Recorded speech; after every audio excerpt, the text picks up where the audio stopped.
Mesdames, Messieurs, où que vous soyez, bienvenue à cette édition, le sommaire.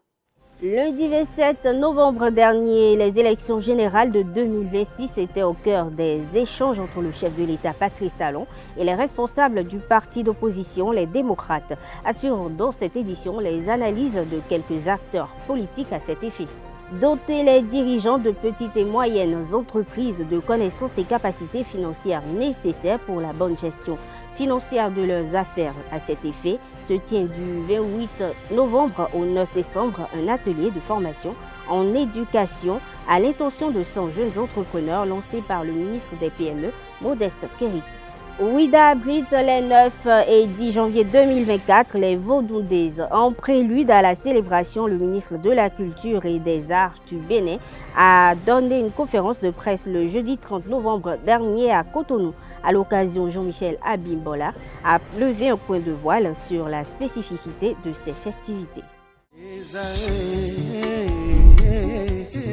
L'École supérieure d'administration, d'économie, de journalisme et des métiers de l'audiovisuel ESAE offre de nouveaux challenges pour l'année universitaire 2023-2024. Étudiantes et étudiants, parents d'élèves nouveaux bacheliers, ESAE, c'est la garantie d'une formation de qualité à des conditions très avantageuses. À Gbedjromede, à Papa, à Boumekalavi et Parakou, inscrivez-vous en administration générale, administration du travail et de la sécurité sociale, trésor et finances publiques, impôts, diplomatie et relations internationales, journalisme et métiers de l'audiovisuel, gestion des marchés publics, planification et développement local, sciences économiques, sciences juridiques et toutes les filières des sciences de gestion. ESAE vous offre des bourses, demi-bourses et de réductions pour les premières inscriptions dans toutes ces filières. Waouh! En licence 1, 2 et 3 et en master, bénéficiez jusqu'à 50% de réduction sur tous nos sites. N'est-ce pas génial? Infoline. ESAE Gbedjromede, 3e rue à droite en quittant le carrefour Le Jador pour la BIBE Jéricho ou au plus 229 90 93 65 21 98 98 14 00 à Kpakpa au plus 229 52 88 33 33 à Boumekalavi au plus 229 52 88 44 44 Parakou au plus 229 52 46 12 12. ESAE, l'excellence à un nom.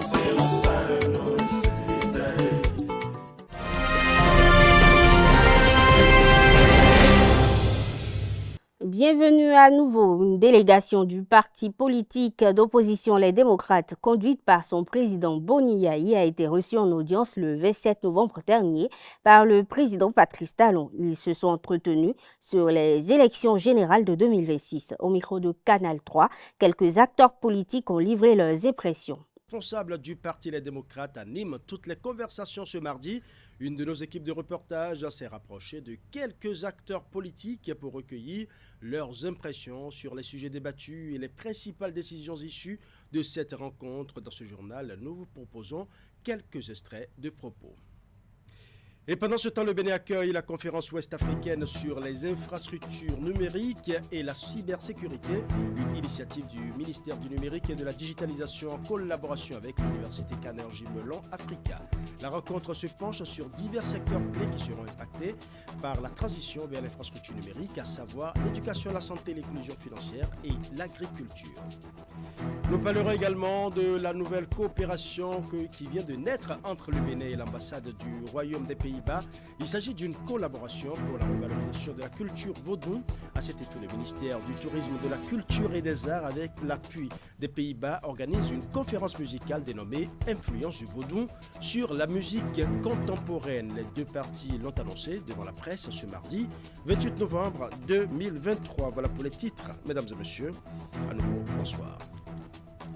L'actualité du moment, c'est bien évidemment la rencontre qui a eu lieu hier lundi 27 novembre 2023 entre le chef de l'État Patrice Talon et les responsables du parti Les Démocrates. Plusieurs sujets dont l'audit de la liste électorale informatisée ont meublé les échanges. Que pensent les acteurs politiques des sujets débattus et surtout les décisions issues de cette rencontre? Nous avons posé la question à deux hommes politiques.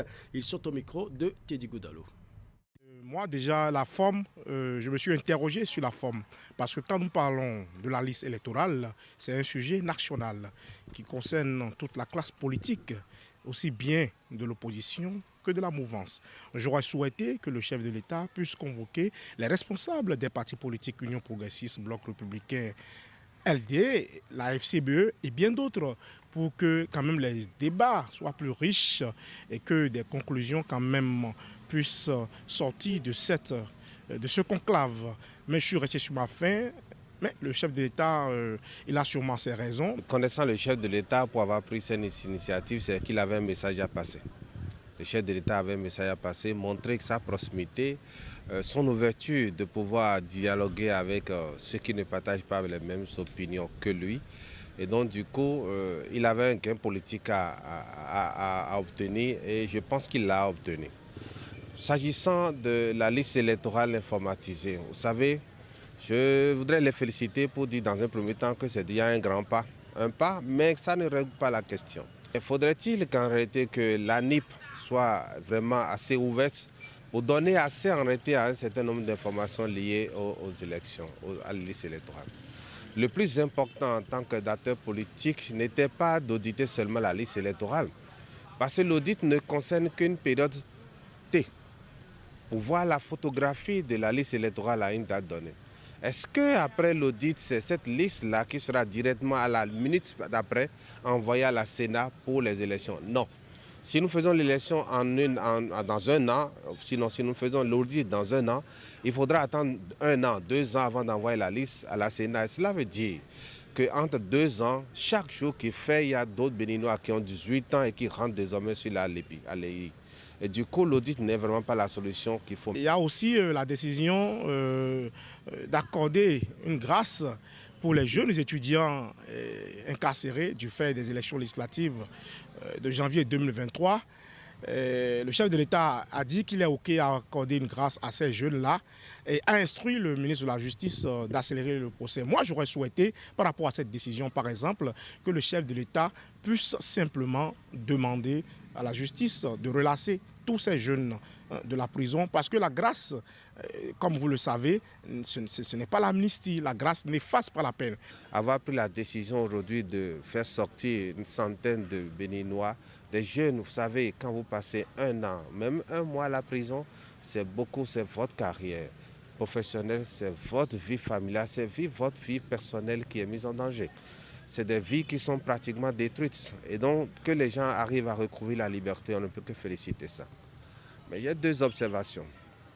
On avait l'impression que les démocrates ont fait focus seulement sur Ricky Amadoukou. Il y a mon frère aîné, Joël Aïva, qui est là. Je n'ai même pas entendu parler de son nom. On peut faire mieux, d'accord. Le chef de l'État a, dans les comptes rendus, a explicitement dit que le pardon, on ne peut pas tout le temps pardonner. Je crois qu'en dehors de la grâce, il y a d'autres manières, d'accord, d'aboutir à la libération, comme je l'ai dit tout à l'heure, de ceux-là qui sont en prison pour des faits liés à la politique. Donc, je crois que ce n'est pas encore une fin en soi, d'accord.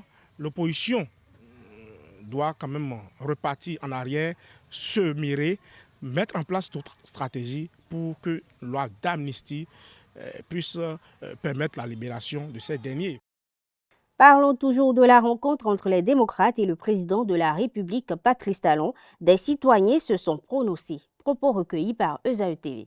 Moi, je ne veux que la paix. Si les deux, qui étaient des frères et amis de longue date, ils n'ont qu'à essayer de nous donner la paix au Bénin. Les élections de 2026, c'est une élection générale. Donc nous devons tous prendre au sérieux pour qu'en 2026, il n'y ait plus de contestation. Grande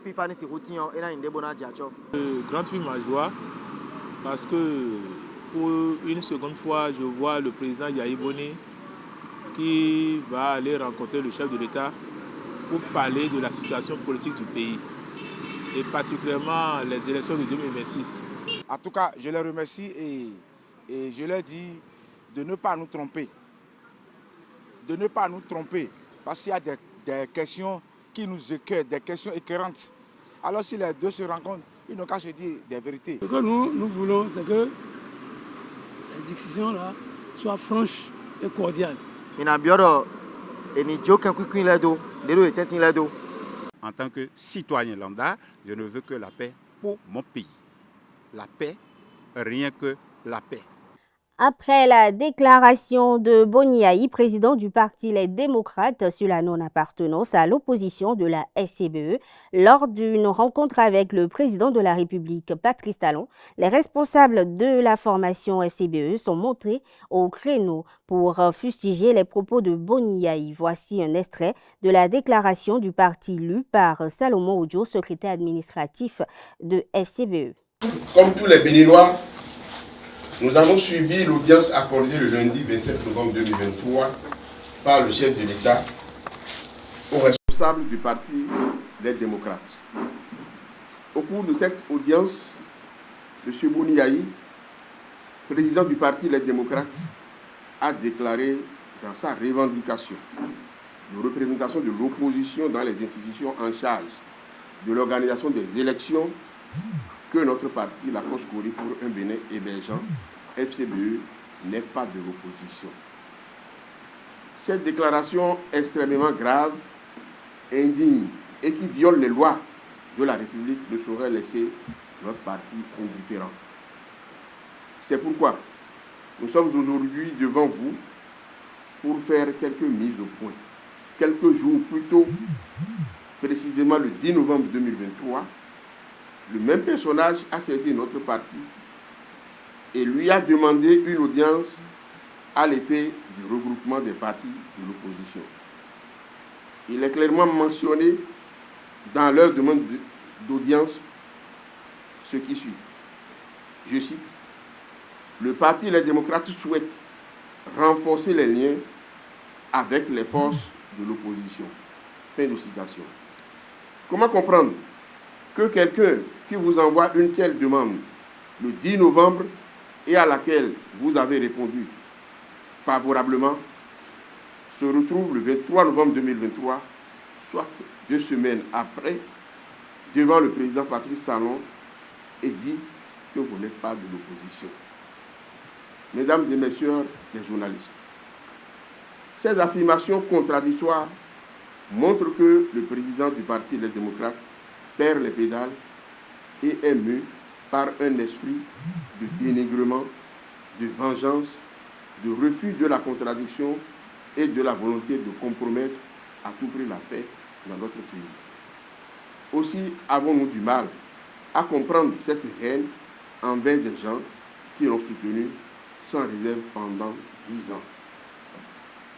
Au regard de ce constat désolant, la FCBE dénie à M. Boniaï la capacité et le droit de se prononcer au nom de toute l'opposition béninoise. Par ailleurs, nous mettons en garde le président du parti Les Démocrates et sa clique de s'attaquer encore aux attributs de notre parti, la FCBE, sous peine de poursuite judiciaire.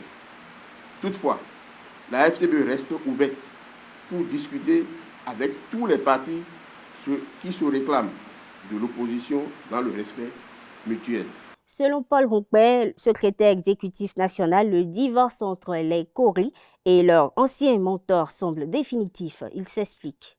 Notre indignation est très élevée et il était nécessaire donc que nous envoyions ces messages-là à tout le peuple béninois actuellement embrouillé par la formation Les Démocrates.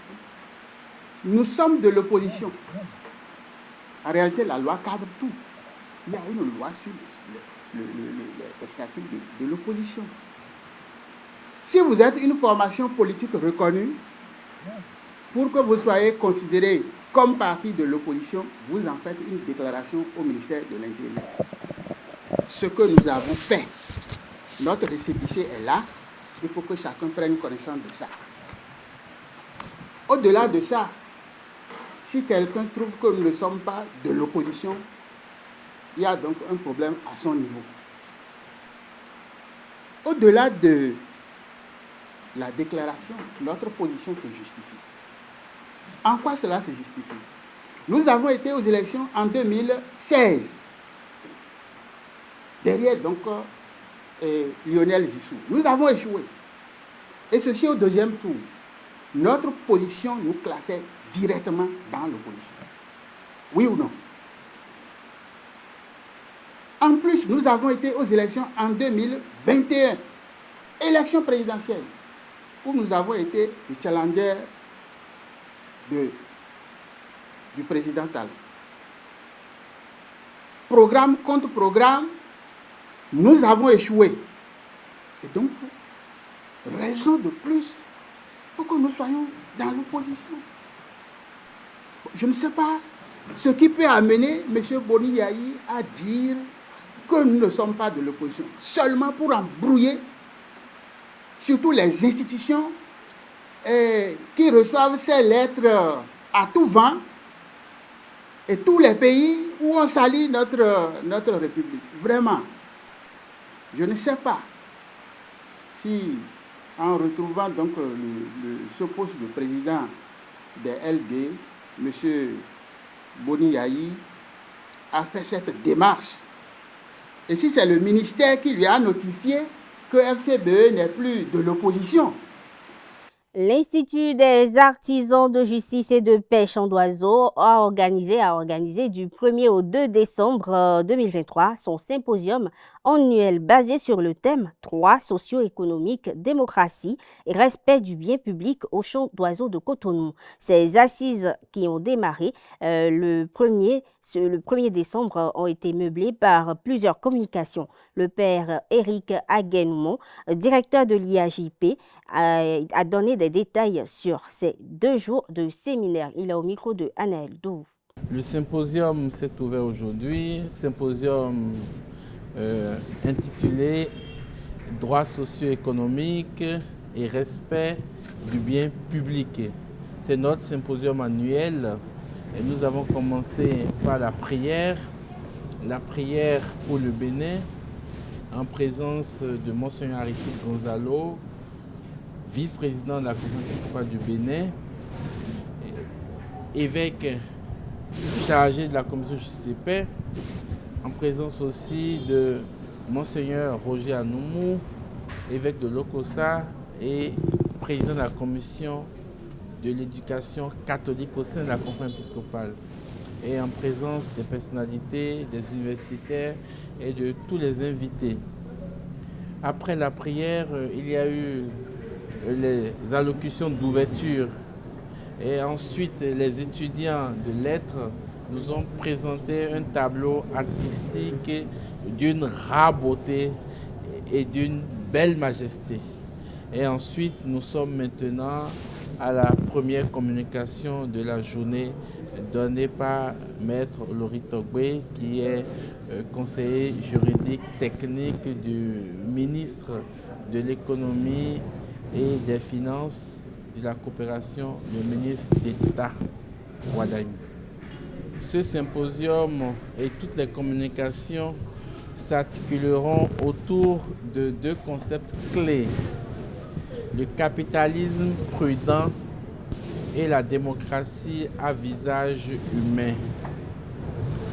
Il s'agit de concilier capitalisme prudent et démocratie à visage humain. Sinon, si le capitalisme écrase la démocratie, nous aurons un capitalisme violent. Et si la démocratie n'a pas un visage humain, elle-même laisserait place toujours à un capitalisme violent. Ce qui signifie donc qu'il faudrait que l'homme dans son entité, non pas l'homme élaboré dans les laboratoires scientifiques, non pas l'homme élaboré dans les bureaux de chiffres, de statistiques, mais que l'homme béninois, vivant dans nos hameaux, vivant dans nos maisons, marchant à pied, allant à vélo et essayant de vivre vaille que vaille chaque jour et d'avoir le pain quotidien, que cet homme-là, qui constitue la plus grande partie de notre population, que cet homme-là soit au cœur de la vie sociale, au cœur de la vie économique. 30 novembre 1972, 30 novembre 2023, 51 ans déjà que le Bénin a connu des bouleversements politiques sous la Révolution. Et ce, les 30 novembre 1972, 30 novembre 1974 et 1975. Des événements qualifiés de trois glorieuses et des témoins de ces dates font un récit de ces événements au micro de ZAE TV. 30 novembre 1972, c'était le discours programme. Le 30 novembre 1974, c'était la République du Bénin qui est née. C'est-à-dire la République du Bénin, du Dahomey devenu Bénin, qui est née. Le 30 novembre 1975, c'est l'année, le mois choisi par les hommes d'hier, les hommes forts d'hier, pour imprimer à notre pays leur système de révolution. Voilà pourquoi nous engrangeons tout ça, on appelle les trois glorieuses. Oui, et le gouvernement militaire révolutionnaire, un mois après le coup d'État du 26 octobre, a convoqué tous les partis épris de paix, de justice, pour qu'ensemble, ils puissent établir une feuille de route pour la nation dahoméenne. D'où on avait invité l'UGED, le FACEN et d'autres partis, les syndicalistes que dirigeait, paix à son âme, Mito Baba. Alors, ensemble, nous étions restés au palais de la République et nous avions rédigé cette feuille de route qu'on appelle le discours programme du 30 novembre 1972. Je vous donne quelques extraits. Pour présenter le discours programme, le lieutenant-colonel Mathieu Kérékou, il était commandant le 26 octobre, avant de faire le coup d'État, disait « La branche ne se cassera pas dans les bras du caméléon. Le Dahomey sera commandé et dirigé sagement par le gouvernement militaire révolutionnaire. Il y a de l'argent dans ton pays. Je ne te le demande pas de me le donner pour des fins personnelles. Je gagne 15 francs par mois. C'est ma solde et elle me suffit. Je veux tout simplement que tu saches qu'il y a eu dans ce pays 3 hommes qui gagnaient chacun inutilement 25 francs par mois. Désormais, pour compter du 26 octobre 1972, les 75 francs resteront dans les caisses de l'État. Voilà. Il parlait de 15 francs. L'argent du commandant à l'époque, c'était 150 000 francs. Et les 3 présidents qu'on appelait monstres à 3 têtes, chacun gagnait 75 000 francs. Non, 75 millions. 25 millions chacun, ça fait 75 millions. Alors là, ça a démarré comme ça. Et tout le peuple avait applaudi. Et pour continuer, il a brisé tous les liens qui liaient le Dahomey à l'impérialisme français, à la colonisation française et à l'impérialisme international. C'est ce qui a fait que, si on continue plus loin, la politique extérieure nous donnait accès à coopérer avec tous les États du monde, sans exception aucune. Ce qui n'était pas possible avant le 26 octobre 1972. on n'avait pas droit à coopérer avec la Russie, avec la Chine populaire. Pour la Chine populaire, tout juste après le 26 octobre, Mao Tse-tung, qui était le président de la Chine populaire à l'époque, nous avait octroyé 150 milliards de yens chinois, payables après 17 ans, sans intérêt. La France avait voulu profiter pour nous escroquer. Alors, le président Mathieu Kérékou a dit non, nous n'allons pas faire la monnaie. Parce que s'il faut faire la monnaie, il faut passer par la France. Faire la monnaie en francs français, puis en CFA. Et la France demandait 70%. Ce que le président, commandant Mathieu Kérékou, a refusé. Et a demandé à Mao Tse-tung, dit, nous avons des choses à réaliser dans notre pays. Nous avons des obligations, à savoir le stade Kourounou. Les hôpitaux, on n'en a pas. Dans l'agriculture, la Chine, donnez-nous des tracteurs. Nous voulons mécaniser notre agriculture. Dans l'armée, envoyez-nous des experts chinois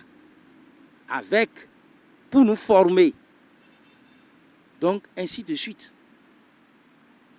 D'où la révolution du 26 octobre qui a donné naissance au discours programme du GMR, à savoir le gouvernement militaire révolutionnaire, et le chef de bataillon, Mathieu Kérékou, chef de l'État, chef du gouvernement militaire révolutionnaire.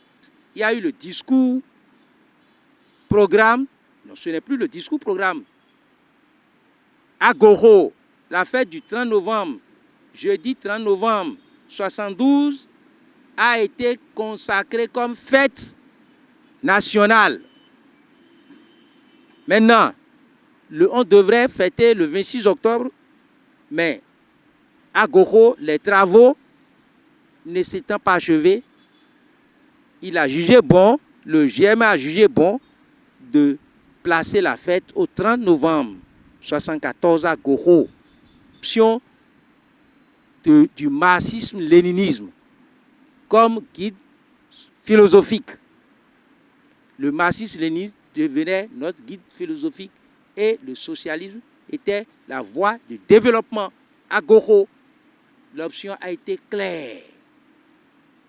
D'où c'est un gouvernement qui avait choisi de ne plus naviguer à vue, car depuis 1er août 1960 jusqu'en 1972, c'était du désordre, de la pagaille.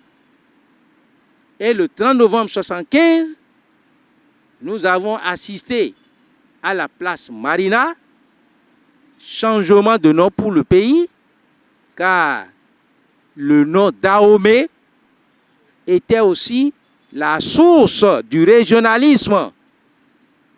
D'où le président Mathieu Kérékou, qui avait déclenché une lutte contre le régionalisme, la prévarication, l'exploitation de l'homme par l'homme, le féodalisme, le fétichisme, a jugé bon de changer le nom Dahomey, qui est devenu la République populaire du Bénin.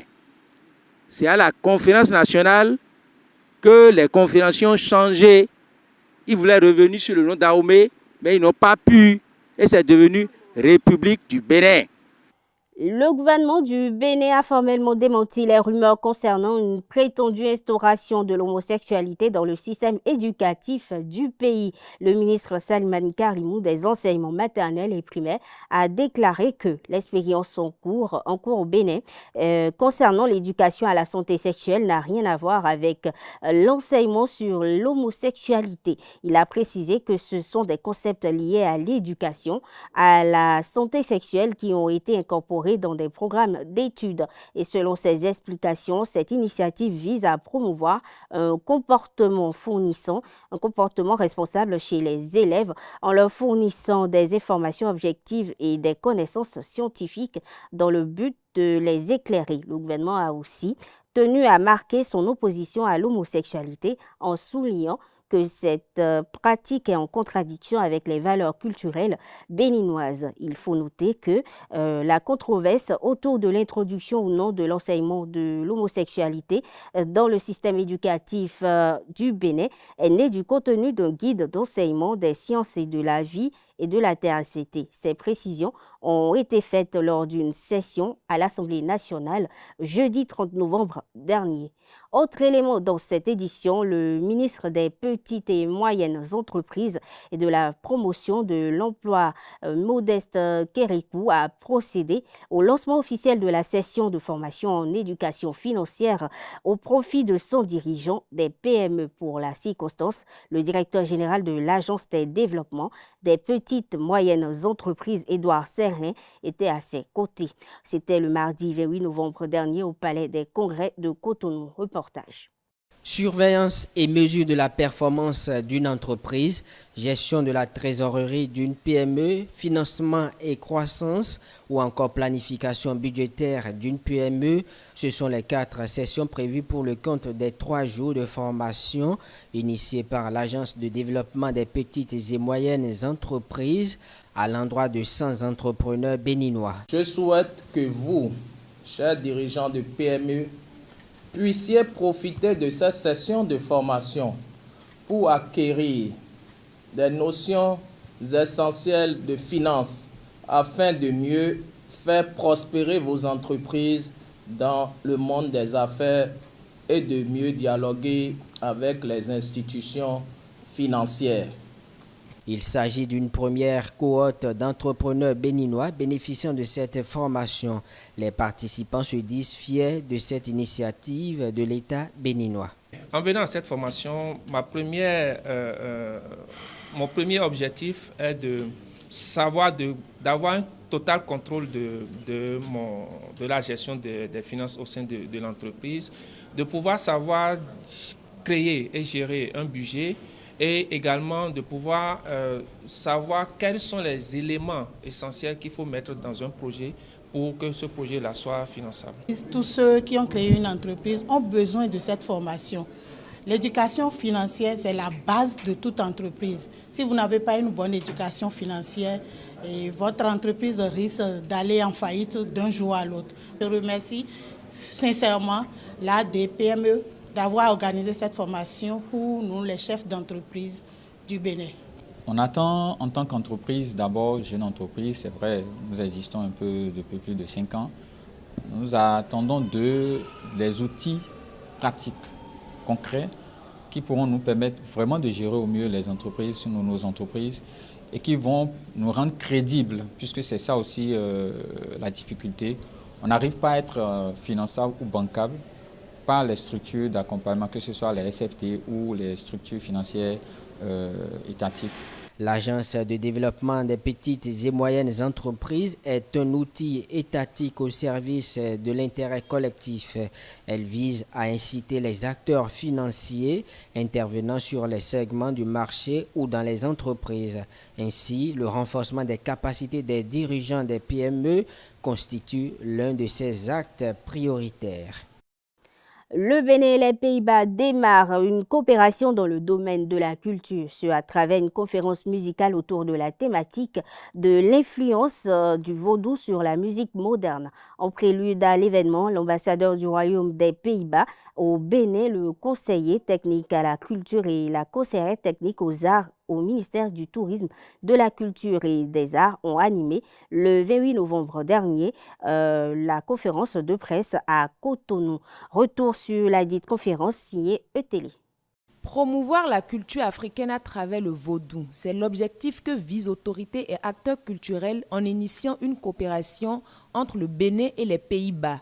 Face à la presse dans la matinée de ce mardi 28 novembre 2023, l'ambassadeur des Pays-Bas près le Bénin a dévoilé les ambitions d'une telle innovation. C'est important de regarder au passé, mais aussi au futur. Comme le ministre de Tourisme, Culture et Arts, M.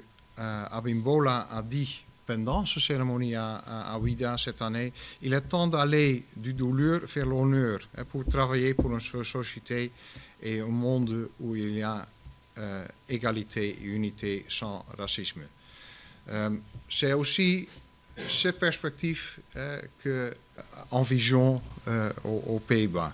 Comme j'ai mentionné, commémorer pour ne pas oublier l'histoire et construire et promouvoir un futur meilleur par l'éducation, culture, connaissances et sciences pour développer une société ouverte et inclusive. C'est une conférence de presse qui a également connu la présence de 2 conseillers techniques aux arts du ministère du Tourisme, de la Culture et des Arts du Bénin. Florent Kouaouzoti et Carole Borna ont saisi l'occasion pour exprimer leur satisfaction tout en espérant de nouveaux liens entre les 2 pays. Je voudrais dire que nous sommes très heureux de commencer à cette coopération parce que, comme vous le savez, le gouvernement du Bénin a fait de la culture un des leviers du développement. Nous n'avons pas des gisements pétroliers, en tout cas ceux qui existent sont très modestes. Nous n'avons pas des minerais capables d'insuffler un certain dynamisme au PNB. Nous avons la culture.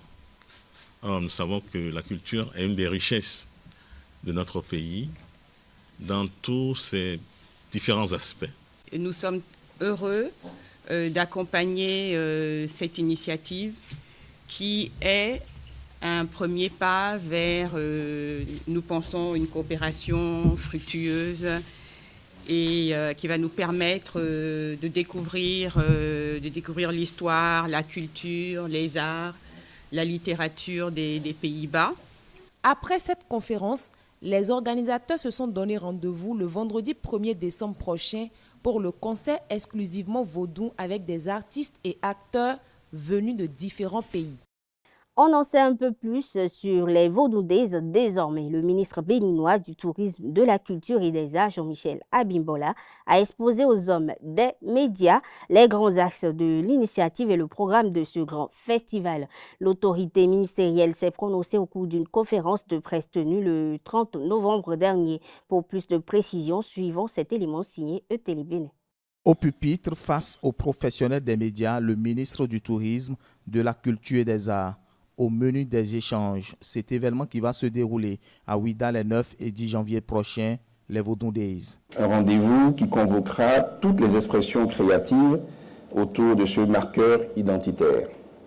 Notre pays veut ainsi assumer pleinement sa vocation de terre de pèlerinage et berceau du vaudou pour y faire éclore le potentiel de cette culture dans ses aspects les plus inspirants. Les Vodou Days sont désormais un temps fort, selon le ministre, qui offre un coup de projecteur novateur sur la fête religieuse annuelle le 10 janvier, date officielle de la fête traditionnelle au Bénin, date qui se célèbre chaque année depuis 1997 sur toute l'étendue du territoire national et considérée comme jour férié. Il s'agit d'une initiative qui transcende le simple cadre de la célébration pour devenir un événement que nous voulons planétaire, symbole de notre héritage culturel.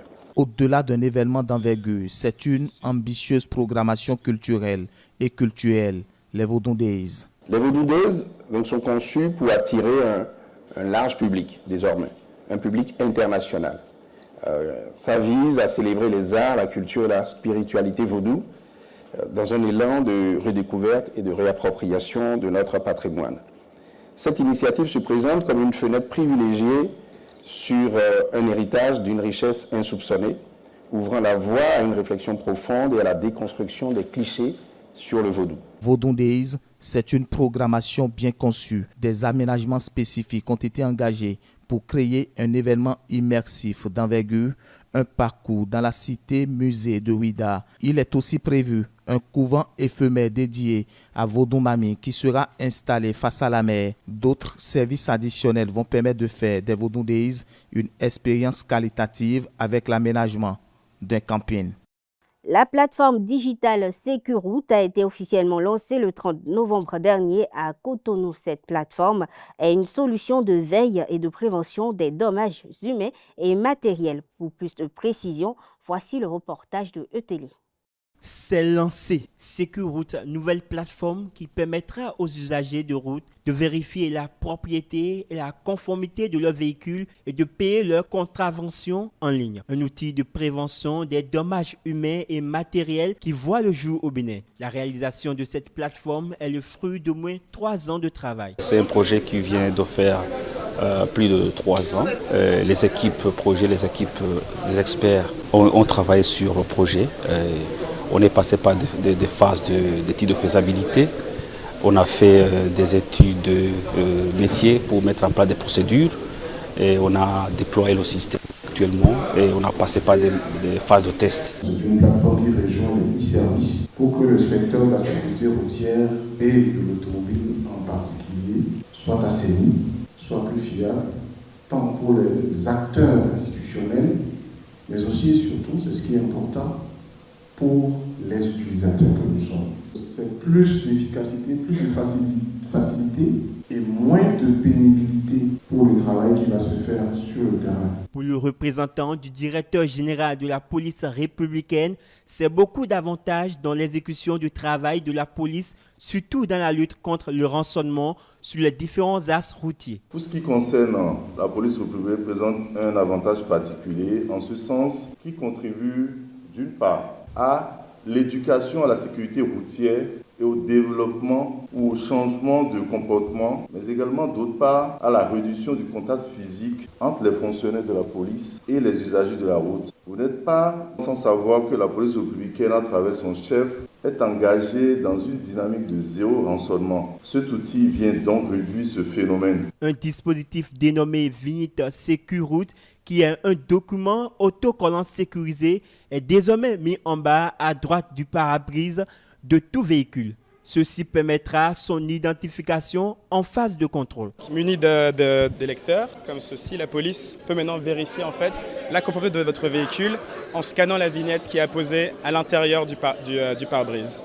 Donc seulement en un clic, ils peuvent vérifier le statut de la TVM, la date d'échéance du contrôle technique, la date d'échéance de l'assurance, mais aussi vérifier s'il n'y a aucune contravention impayée par ce véhicule. L'outil digital Sécuroute de l'ANAT vient relever plusieurs défis dans le domaine des transports terrestres au Bénin. Plusieurs usagers sont d'ailleurs satisfaits après avoir fait recours à cette plateforme lors de la phase expérimentale. Hors du Bénin, le gouvernement burkinabé a décidé en toute responsabilité de suspendre tous les supports de diffusion du journal Le Monde dans le pays à compter de samedi 2 décembre 2023, a écrit dans un communiqué le porte-parole du gouvernement et ministre de la Communication Jean-Emmanuel Ouédraogo, évoquant un article tendancieux au sujet d'une attaque djihadiste sanglante dans le nord du pays. Au Pérou, 7 assaillants ont été arrêtés, a annoncé samedi soir le ministère de l'Intérieur après une violente attaque d'une mine d'or qui a fait au moins 9 morts et plus de 20 blessés. Un groupe de délinquants armés ont fait irruption dans les installations de l'entreprise minière Poderosa dans la province de Patas et se sont affrontés de manière violente aux services de sécurité de cette entreprise, ont précisé les autorités. Parmi les morts figurent 7 gardiens qui ont tenté de repousser l'assaut et 2 ouvriers de la mine tués lorsque les assaillants ont lancé des explosifs dans la galerie de la mine, a indiqué de son côté la police. Sport dans cette édition, Donald Akakbo, directeur général de l'Office béninois des sports scolaires et universitaires OBSU, ne serait plus libre de ses mouvements. Il a été mis aux arrêts le vendredi dernier et gardé à la BEF, et cette arrestation a créé une onde de choc au sein de la communauté sportive et universitaire du Bénin. Les raisons exactes de cette arrestation restent pour l'instant inconnues. Mesdames, Messieurs, c'est tout pour ce JT des JT. Merci de l'avoir suivi. Bonne soirée à toutes et à tous et très bonne semaine.